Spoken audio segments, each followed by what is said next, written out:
Hello everyone, welcome back my YouTube channel. My name is Gulfsha और आप सभी देख रहे हैं मेरा official channel DU education club. I hope आप सभी ठीक होंगे और अपनी अपनी स्टडी कर रहे होंगे। और ये जो वीडियो है ये मोस्ट इम्पॉर्टेंट होने वाली है अगर आप BA प्रोग्राम में हैं और आपका सेमेस्टर 3rd है और आपके पास पॉलिटिकल साइंस है तो, क्योंकि ये जो पॉलिटिकल साइंस है कंपैरेटिव गवर्नमेंट एंड पॉलिटिक्स, ये जो आपकी बुक का नाम है, इस बुक का आज हम क्वेश्चन पेपर डिस्कस करने वाले हैं जो कि बहुत इंपॉर्टेंट होने वाली है, क्योंकि इस बुक का जो क्वेश्चन पेपर है आज हमारी वो डिस्कशन होने वाला है। और अगर आपने अभी तक मेरे चैनल को सब्सक्राइब नहीं किया है और बेल आइकन को प्रेस नहीं किया है तो आप फटाफट से कर लीजिए, ताकि जो मेरी अपकमिंग वीडियोस हैं वो आपको मिल सकें। एंड फॉर मोर वीडियोस आप मेरे टेलीग्राम ग्रुप से जुड़ सकते हैं और आप मेरे इंस्टाग्राम ID को भी चेकआउट कर सकते हैं। चलिए फिर हम लोग आज का डिस्कशन शुरू करते हैं। आज का जो हमारा मेनली डिस्कशन होने वाला है, जैसा कि आप सभी को पता, ये पॉलिटिकल साइंस है और ये जो है ये हमारे सेमेस्टर 3rd की है।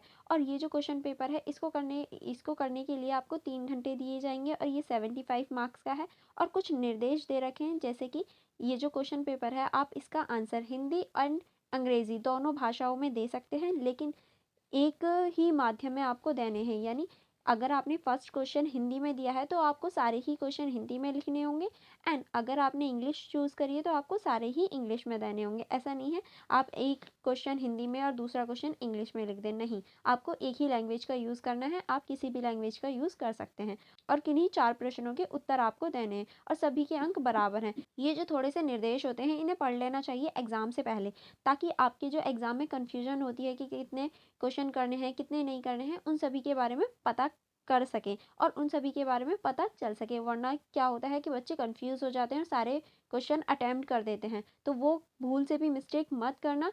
चलिए फिर हम लोग स्टार्ट करते हैं। ओके,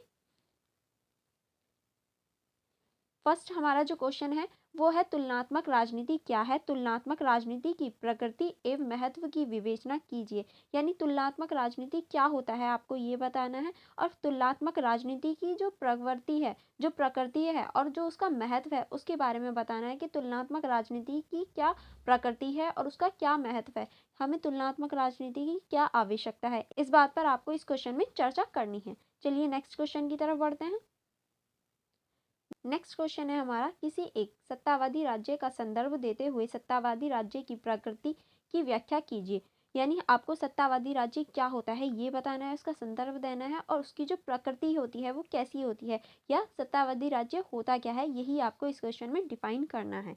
नेक्स्ट हमारा क्वेश्चन नंबर 3 स्टार्ट होता है, जो है संयुक्त राज्य अमेरिका के राष्ट्रपति की शक्तियों तथा कार्यों का उल्लेख करते हुए उनकी स्थिति का वर्णन कीजिए। यानी संयुक्त राज्य अमेरिका जो है उसका जो राष्ट्रपति होता है उसकी शक्तियों का उल्लेखन करना है, यानी उसकी शक्तियों के बारे में बताना है और उसके कार्य जो होते हैं उन कार्यों के बारे में भी इस क्वेश्चन में बताना है। एंड नेक्स्ट है हमारा क्वेश्चन नंबर 4, अग्रता ही विजेता एक मिश्रित प्रतिनिधित्व व्यवस्था की मुख्य विशेषताओं पर प्रकाश डालिए। यानी अग्रता ही विजेता है, उसकी जो ये जो मिश्रित प्रतिनिधित्व व्यवस्था है इस पर आपको प्रकाश डालना है कि किस तरह से अग्रता ही एक विजेता है, इसमें मिश्रित प्रतिनिधित्व व्यवस्था में इसको किस तरह से देखा जाता है, इस बात पर आपको विचार करना है। ठीक है, चलिए फिर आगे बढ़ते हैं।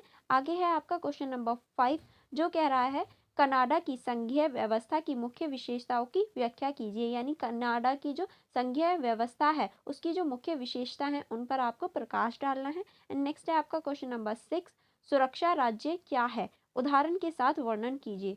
यानी इसमें आपको सुरक्षा राज्य क्या होता है इसके बारे में बताना है और एक या 2-3 उदाहरण देकर इनका वर्णन करना है। इसमें आपको मेनली उदाहरण भी लिखने हैं। आई होप आपको पूरा क्वेश्चन पेपर अच्छे से समझ में आ गया होगा। अगर आपको कोई और डाउट हो या कहीं और कन्फ्यूजन हो तो आप मुझसे कमेंट बॉक्स में पूछ सकते हैं। एंड अपने फ्रेंड्स के साथ मेरी वीडियो को शेयर करना मत भूलना, अपने फ्रेंड्स के साथ भी, और आपके फ़ोन में जितने भी ग्रुप्स हैं उनके साथ शेयर कर दीजिएगा। ओके, चलिए फिर मिलते हैं नेक्स्ट वीडियो में। Thank you for watching everyone.